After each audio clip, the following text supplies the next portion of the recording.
Persib berhasil mengalahkan DPMM FC, tim asal Brunei di Piala Presiden 2026 ini dengan skor 1-0 saja lewat Balsa Sekulik.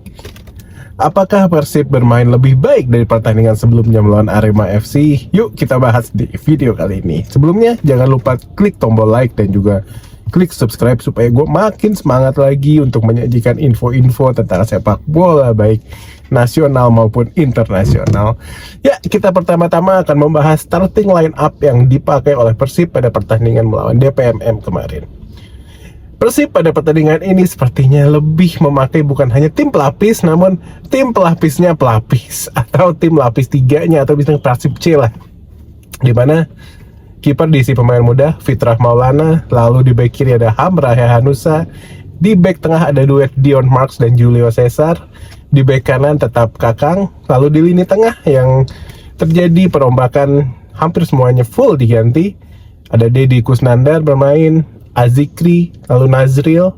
Di depan ada Ikhwan Tanamal, di mana pertandingan sebelumnya dijadikan bek kiri, kali ini dijadikan sayap kiri. Lalu ada Rashid dan Ramon Tangkiu. Nah, bagaimana jalannya pertandingan di babak pertama? Di babak pertama Persib bermain, mungkin karena ini memang kualitas pemainnya juga ya, yang membuat taktik Igor Tolik sepertinya tidak berjalan dengan baik. Dimana pemain-pemain hanya menunjukkan kualitas-kualitas individu yang juga nggak bagus-bagus amat. Mereka mau show off aja. Nggak ada kombinasi-kombinasi 1-2 seperti di pertandingan melawan Arema kemarin. Ikhwan Tanamal yang di posisi bek kiri sebelumnya cukup baik, di posisi sayap kiri sekarang hanya bisa membawa bola, tidak ada end passing yang sempurna dari dia.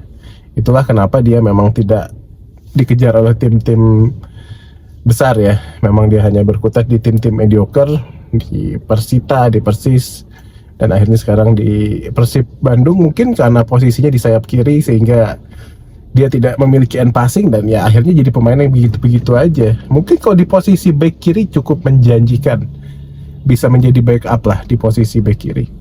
Lalu di lini tengah yang menjadi mesin Persib yang seharusnya bisa membuat kombinasi-kombinasi yang bagus, itu juga tidak jalan. Deddy Kusnandar kita tahu sudah lewat lah masa peaknya. Terus dua pemain muda juga masih sangat-sangat terlalu hijau sehingga kurang untuk bisa memahami pertandingan dengan baik. Apalagi yang dilawan kan DPMM yang pemain-pemain asingnya cukup bagus, seperti halnya satu yang mungkin teman-teman familiar, Dalberto. Dia baru ditransfer dari Arema, striker yang cukup bagus, cukup tajam juga kemarin di Liga Indonesia.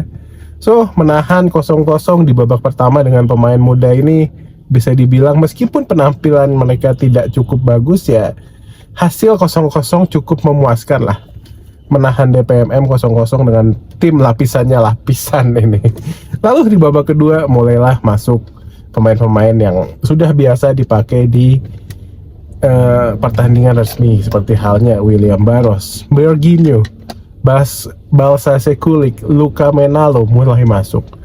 Mulailah terjadi banyak kombinasi-kombinasi. Adam Alis pun di lini tengah mulai menguasai lagi lini tengah, sehingga akhirnya terciptalah penalti. Penalti tersebut dieksekusi oleh Balsa Sekulik. Namun pada kesempatan penaltinya justru eksekusi penalti dari Balsa Sekulik berhasil di-save oleh kiper DPMM. Tapi bola reboundnya dengan dingin Balsa Sekulik menceploskan bola tersebut ke gawang DPMM sehingga skor pun menjadi 1-0. Setelah itu Patricio Matricardi pun masuk menggantikan Dion Marks yang cedera.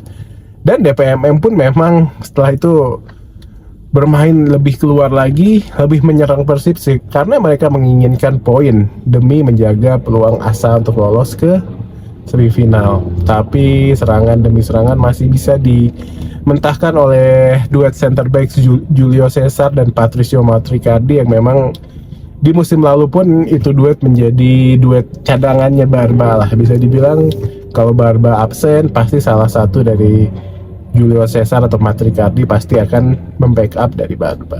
Nah, pertandingan pun berakhir dengan skor 1-0 untuk Persib dan akhirnya Persib dengan 6 poin dengan gol memasukkan 2 gol dan belum pernah kebobolan, masuk ke semifinal Piala Presiden, memastikan 1 tiket di di semifinal Piala Presiden. Kalau menurut gue masih ada beberapa catatan lagi-lagi yang harus kita benahi di Persib, yaitu pertama di lini belakang, di back sayap, kedua back sayap masih belum bisa diandalkan lah. Kakang juga masih seperti biasa pemainannya begitu-begitu aja. Di back kiri Hamra Hehanusa pun kemarin tidak lebih baik dibandingkan Rezaldi Hehanusa dulu, jauh lebih baik Rezaldi Hehanusa. Lalu setelah itu Ikhwan Tanamal babak kedua bermain di back kiri, ya mungkin agak lumayan, tapi itu juga masih bukan level Persib sebenarnya. Di back kanan, back kiri, jadi butuh mungkin seorang yang bisa versatile di kanan dan di kiri untuk posisi back sayap. Di posisi tengah sudah cukup oke, mungkin nanti kehadiran Mariano Peralta untuk menemani Berginho dan Luka Menalo itu akan membuat lini serang Persib menjadi lebih gila lagi. Di striker Balsa Sekulik ada, tapi yang gue masih nggak paham kenapa Persib memperpanjang kontrak Ramon.